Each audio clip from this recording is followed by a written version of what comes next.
Yes guys, all of you good mornings. Radhe Radhe, जय श्री कृष्णा, जय बोले की। आज हम बात करने वाले हैं कंप्यूटर की क्लास में। सबसे पहले my self Deepak Swami, I teach about computer subject. आज हम बात करने वाले हैं प्रोग्रामिंग लैंग्वेज में, जो मैंने पहले वाले पार्ट में बता दिया था। 1 नंबर पार्ट में मैंने प्रोग्रामिंग लैंग्वेज में low level language, high level language, ये सारी बातें कर ली थी। असेंबली लैंग्वेज, इन सारी चीज़ें हम पढ़ ली थी। आज हम बातें करने वाले हैं कैटेगरीज ऑफ लैंग्वेज की। कैटेगरीज में बात करने वाले हैं जैसे प्रोड्यूस ओरिजेंटल लैंग्वेज। सबसे पहले पॉइंट है हमारे पास प्रोड्यूस ओरिजेंटल लैंग्वेज। इसकी डेफिनेशन क्या होता है? In this language is program is written by sequence procedure. कि कोई भी भाषा में हम कंप्यूटर को डाटा देंगे वो एक सीक्वेंस ऑर्डर में होगा। किस में होगा? एक सीक्वेंस ऑर्डर में होगा। ऐसे नहीं है कि भाई एनीवन कोई भी नंबर है, जैसे 3 नंबर है तो डायरेक्ट हम 3 नंबर नहीं लिखने वाले, उससे पहले 2 लिखेंगे, उससे पहले 1 लिखेंगे। ऐसे सीक्वेंस ऑर्डर में होगा 1 2 3 4 5 6। ऐसे नहीं कि नॉन सीक्वेंस में हम लिख सकते हैं, वो अलग होगा। वो पॉइंट हमारे पास अगला पॉइंट होगा। तो जैसे इसमें हिंदी में भी बता रहा है कि प्रक्रियाओं के आधार पर अनुक्रमक भाषा में लिखा जाने वाला, मतलब क्रम के आधार पे एकदम जो सीक्वेंस होगा, जो सीक्वेंस ऑर्डर में हमारे पास दे रखा है, उसके आधार में हम काम करने वाला है। ठीक है गाइज, इतना हम एक बार हिंदी में लिख लेते हैं।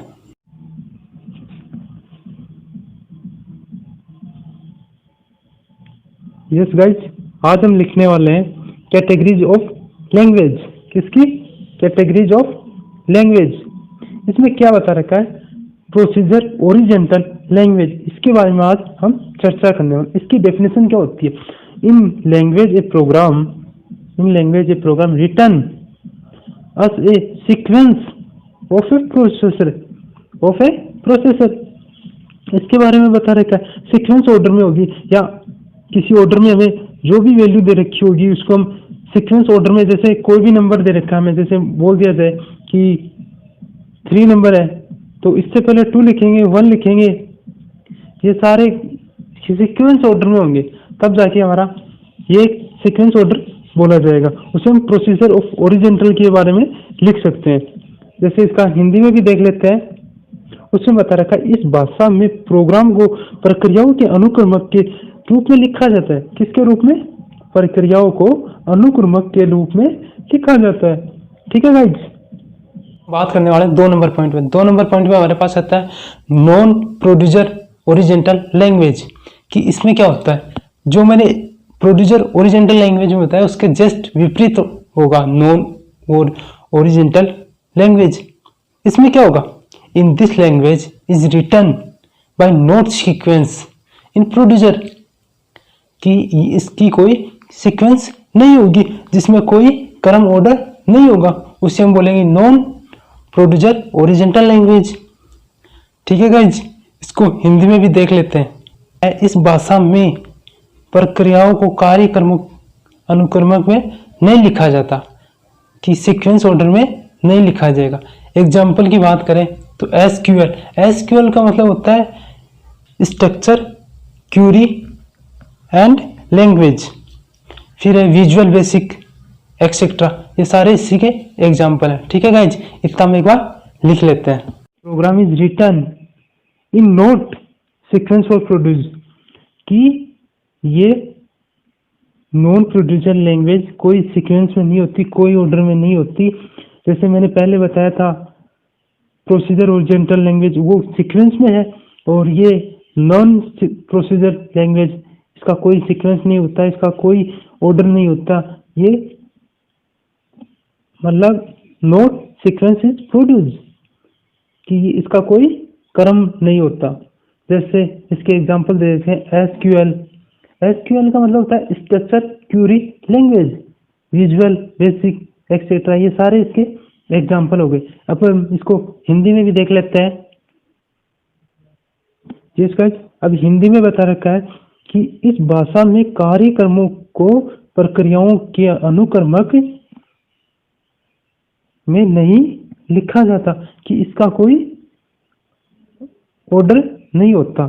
जैसे उदाहरण में बता रखा है SQL, विजुअल बेसिक आदि, ये सारे किसके नॉन प्रोड्यूसर लैंग्वेज के उदाहरण है या एग्जाम्पल है। ठीक है गाइज, इतना समझ में आ रहा है।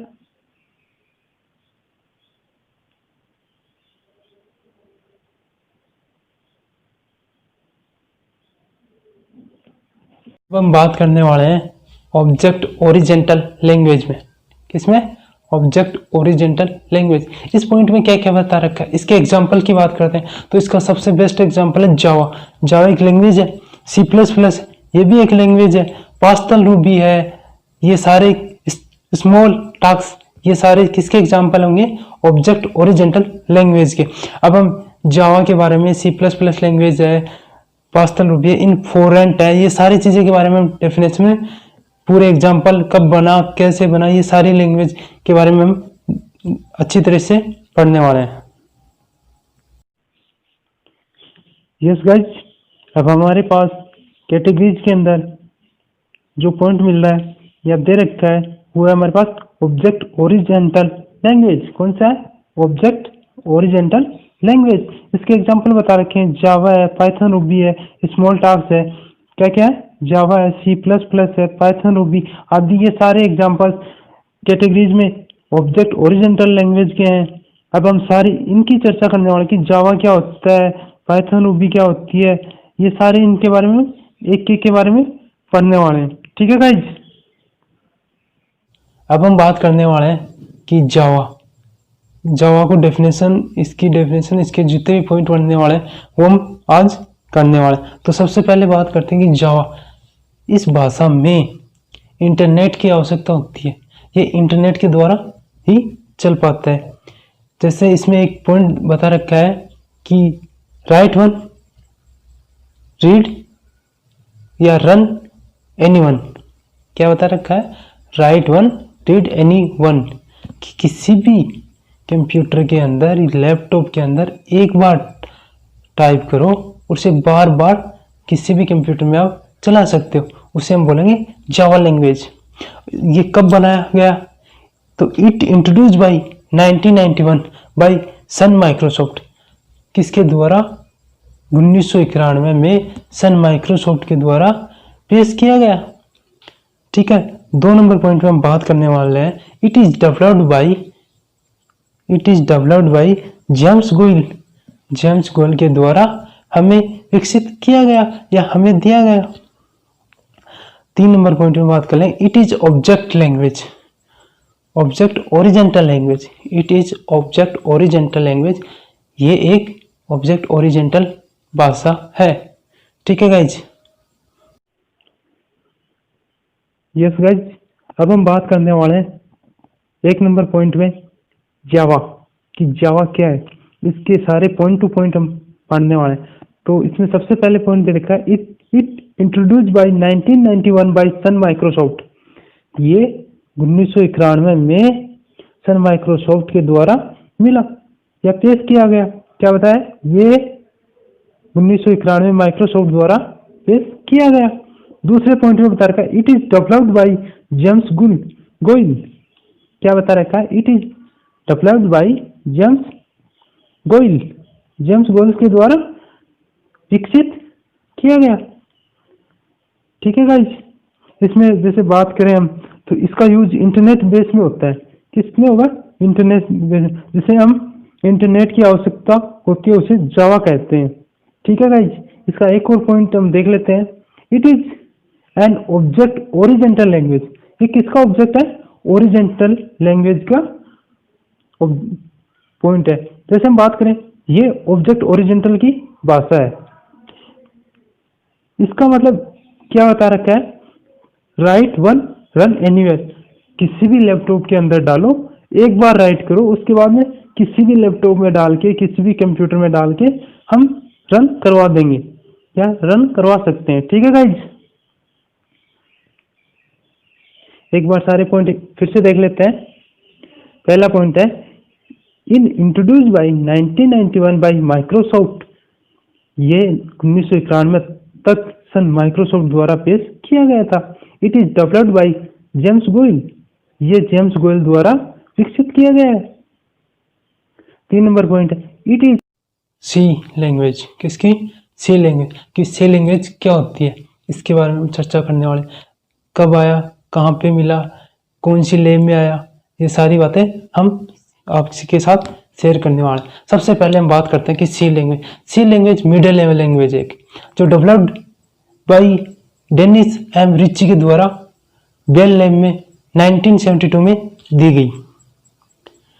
सी लैंग्वेज को हम एक उच्च स्तरीय भाषा भी बोलते हैं। ठीक है गाइज, अब हम आगे बात करने वाले हैं। It is basically for system software development.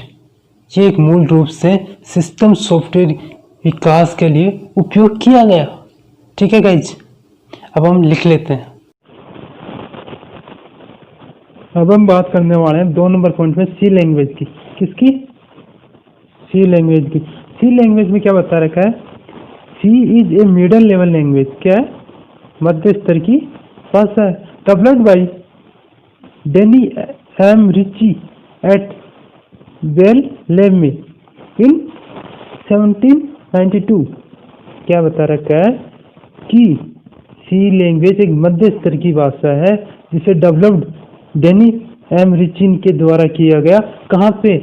Bell lab में। कब? 1972 में, 1972 में। ठीक है गाइज, और हम बात कर लेते हैं। It is basically use for system software development. तब किस लिए बनाया गया था ये?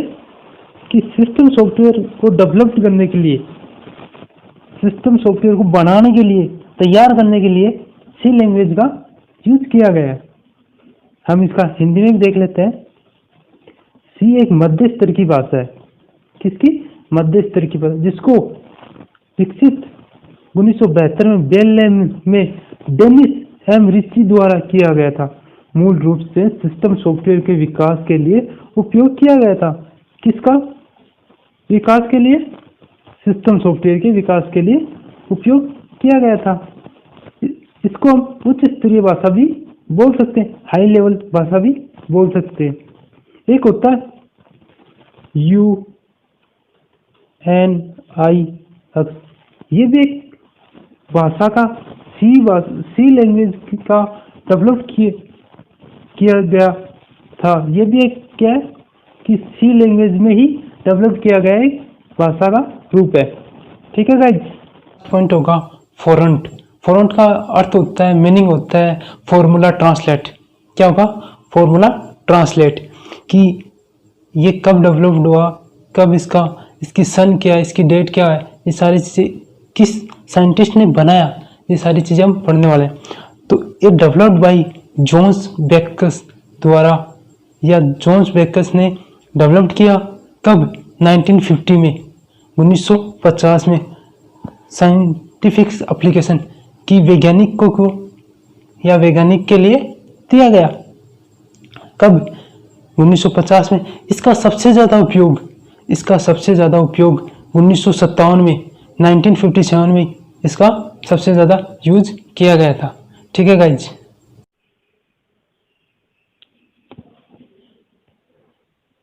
यस गाइज, अब हम 3 नंबर पॉइंट में बात करते हैं फॉरंट। फॉरंट क्या होता है, इसके बारे में चर्चा करने वाले हैं। फॉरंट का अर्थ होता है, फॉरंट का अर्थ क्या होगा? फॉर्मूला ट्रांसलेशन, उदाहरण के द्वारा समझा जाने वाला, उसे हम क्या बोलेंगे? फॉरंट। ठीक है, इसकी डेफिनेशन में बता रखा है, developed by Johns Backus and IBM in 1950, used for scientific application. क्या बता रखा है कि ये विकसित हुआ कब? 1950 में। किसने किया? जॉन बेकस।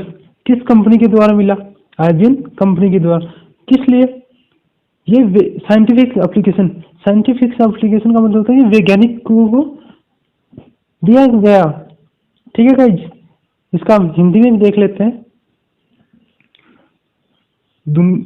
ये बता रखा है इसके अंदर हिंदी में कि 1950 के दशक की शुरुआत में जॉन बेकस ने, किसने? जॉन बेकस ने IBM कंपनी के द्वारा विकसित किया गया, जिसका उपयोग वैज्ञानिक ये किया जाता है, किसके लिए यूज किया जाता है? वैज्ञानिक के लिए, वैज्ञानिक के लिए यूज किया जाता है। कब बनाया गया था? 1950 में इसकी शुरुआत की गई थी। 1957 में, कब? 1957 में सबसे ज्यादा उपयोग किया गया या सबसे ज्यादा यूज किया गया, कब? 1957 में। ठीक है गाइज, इतना लिखे।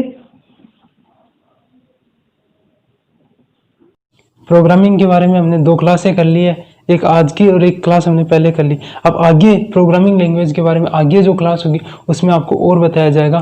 तब तक आप इस क्लास को ज़्यादा से ज़्यादा देखें, शेयर करें, सब्सक्राइब करें, लाइक करें। Thanks all of you dear friends.